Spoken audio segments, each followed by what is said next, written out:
हम इस political stability को बेसिकली तरस रहे हैं 75 साल से।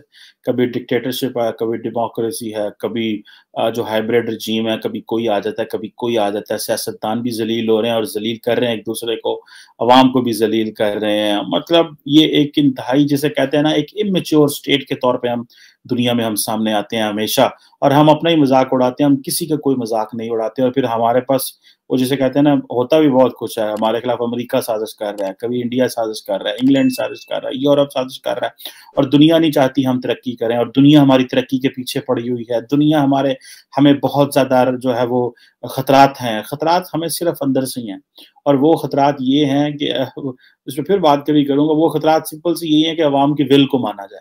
हम अवाम की मर्ज़ी को मानना नहीं चाहते, हम डेमोक्रेटिक सेटअप को मानना नहीं चाहते, अपनी मर्ज़ी से हाइब्रिड regime लेके आना चाहते हैं, तो फिर यही होगा, फिर जो हो रहा है। Any how, moving forward.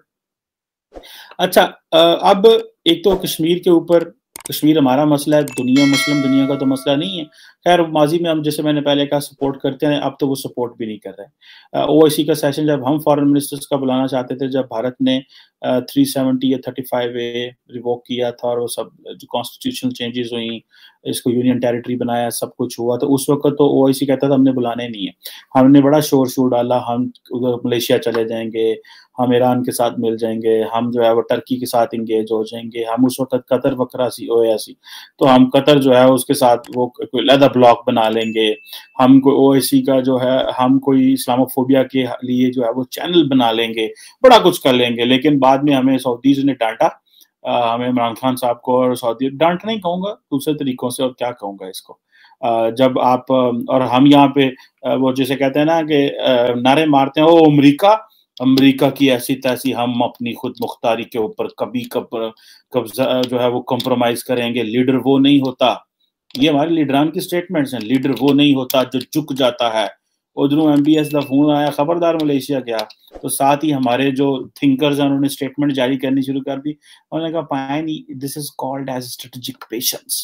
ये स्ट्रेटेजिक पेशेंस है, सब्र करें, स्ट्रेटेजिक पेशेंस, मुल्क को आगे लेके जाना है, तो स्ट्रेटेजिक पेशेंस करें, ये करें, वो करें। और हमने इस तरह के बड़े जो है ना पॉइंट दागे, लेकिन at the end of the day उन पॉइंट दागने का कोई फायदा नहीं है, क्योंकि हम अपनी मर्जी से सॉवरेनिटी की बात करते हैं जब हमारा दिल करता है।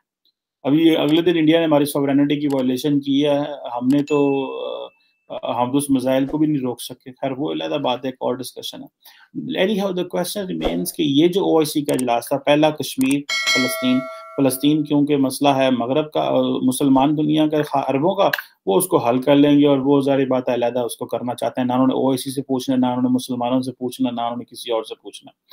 आगे आ जाएँ। दूसरा पॉइंट क्या है जी, Afghanistan. Afghanistan is a non issue for Muslim world. अगर किसी के लिए मुस्लिम इश्यू होता, तो अगस्त से लेके अभी तक कोई इसको रिकॉग्नाइज़ कर चुका होता। जो रिसेंटली फॉरेन मिनिस्टर्स का सेशन हमने इस्लामाबाद बुलाया था, उसमें क्या हुआ, कितनी ह्यूमन राइट्स की प्लेजेस हुई, फाइनेंशियल प्लेजेस हुई, डोनर कॉन्फ्रेंस की क्या हुआ? कुछ भी नहीं हुआ। आगे आ जाएँ। तीसरा बड़ा पॉइंट जी, इस्लामोफोबिया है। इस्लामोफोबिया क्योंकि इमरान खान साहब की कैम्पेन का हिस्सा है, इलेक्शन कैम्पेन का, उन्होंने ओआईसी में भी उसको डाल दिया है। और इमरान खान साहब तो इस वक़्त कह रहे हैं मौलवियों को, ओ पाकिस्तान के मौलवियों, मैं तुमसे बड़ा मौलवी हूँ, क्योंकि देखो मैंने इस्लामोफोबिया को यूएन में लेके आया हूँ, तुम मेरे से बड़े मौलवी बनने की कोशिश ना करो।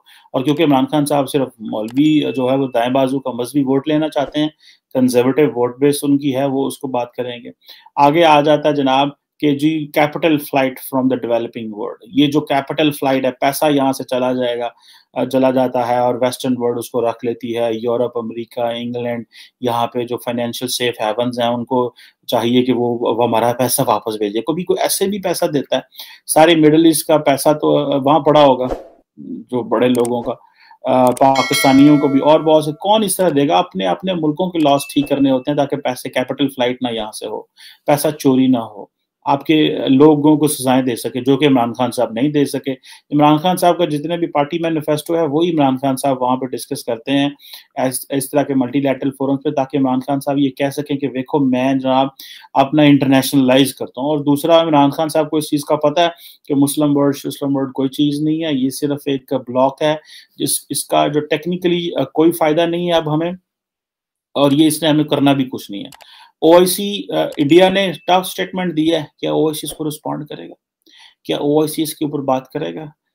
जो बागची साहब ने ये जो बातें की हैं ओआईसी के बारे में, पाकिस्तान का तो स्टेटमेंट आया है, ठीक है जी, कि ये इंटरनल मैटर नहीं है, और ऑब्वियसली इंटरनल मैटर नहीं है, ये पाकिस्तान नहीं, ये तो पूरी दुनिया कह चुकी है। अगर आपको पता है कि यूएन भी इसके ऊपर कह चुका है, इंडिया अमेरिका कई दफ़ा कह चुका है, अमेरिकन्स ने रिसेंटली भी, बाइडेन एडमिनिस्ट्रेशन ने ये बातें की हैं कि ये एक डिस्प्यूटेड टेरिटरी है बिटवीन इंडिया एंड पाकिस्तान, और इसको तमाम पार्टीज़ को बैठ के, दोनों पार्टीज़ को बैठ के हल करना चाहिए। और ज़ाहिर बात है वो इंटरनल मैटर, इंटरनल सॉवरेनिटी, और जो सबसे बड़ा काम इंडिया ने किया बेसिकली, जो उनके लिए बड़ा एडवांटेज था, कि उन्होंने सारी जिहाद की स्ट्रगल को दहशतगर्दी में कन्वर्ट कर दिया, और मुस्लिम दुनिया के पास का कोई जवाब नहीं है। और क्योंकि मुसलमान डिफेंसिव थे, मुसलमानों के पास इंटेलेक्चुअल रिस्पॉन्स नहीं था, मुसलमान दहशतगर्दी को, जिहाद को और इन चीज़ों को डिफरेंशिएट नहीं कर सके, अवाम कंफ्यूज रही। लोग जो हैं, कभी किसी का दिल किया, उसने कहा अमेरिका ने जो है वो सोमालिया में हमला किया, मैं जो है ना वो किसी और जगह पे हमला कर दूंगा, मुसलमानों को मारा जा रहा है, जहाद ज़रूरी है। अब ये हमने बताया ही नहीं कि जहाद किस तरह होता है, कैसे होता है। और मज़े की बात ये है कि हमने जहाद को इतना नॉर्मल डिस्कोर्स करार दे दिया, जैसे इमरान खान साहब जो है हमारे वज़ीर-ए-आज़म साहब, वो तो उसको कहते हैं जब मैं दफ्तर जाता हूँ तो मैं तो जहाद पे जा रहा होता हूँ। जब इस तरह का एक डिस्कोर्स, और आपको पता है कि आपने, आपकी जो पॉपुलेशन है वो कितनी नईव है, कितने उस तरह के जो लोग हैं, तो ये सारा कुछ बड़ा मुश्किल चीज़ है। अभी देखें ना, 2 अरब का ओआईसी का ब्लॉक है, यूनिटी है कोई नहीं। जब इंडिया ने 370-35 में रिवोक किया था, तो यूएई, सऊदी अरब ने तो नरेंद्र मोदी साहब को हार डाले थे, हाईएस्ट सिविलियन अवार्ड दे दिया। उन्होंने कहा बल्ले बल्ले मोदी साहब क्या कर दिया। और हमारा जो था वो, हमारे लिए मसला पैदा हो गया कि असा थड़ा की तलक रह गया ओआईसी के साथ। जिस जिस मुल्क ने हमारे डिस्प्यूट, हमें हमारा जो है वो सबसे बड़ा नुकसान किया हुआ है, कि वो कश्मीर के, हमारी तो सारी इंडिया के साथ ताल्लुकात कश्मीर के ऊपर ही खराब है ना। और हमारा इंडिया के साथ क्या डिस्प्यूट है बड़ा, बाकी छोटे मोटे तो ममालिक के डिस्प्यूट होते हैं, कभी कोई रन ऑफ कच्छ में है, कोई कारगिल में है, कोई इधर उधर की एलओसी है, वर्किंग बाउंड्री, ये तो चलते रहते हैं।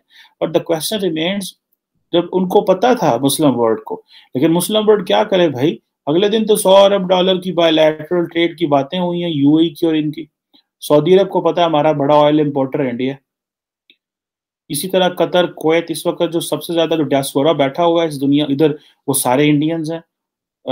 ज़ाहिर बात है इंडियंस जो हैं वो पढ़े लिखे भी हैं, लोअर क्लास भी है, वो हर तरह की वो जो एक लेबर जो है वो पूरी दुनिया में है, व्हाइट कॉलर जॉब मिल रही है, ब्लू कॉलर जॉब मिल रही है, सब कुछ मिल रहा है। सो वो हम ही यहाँ पे बैठ के जो है नारे मार रहे हैं, बल्ले बल्ले बल्ले, साड़ी मुसलमान दुनिया बड़ी यार, हमारी मुसलमान दुनिया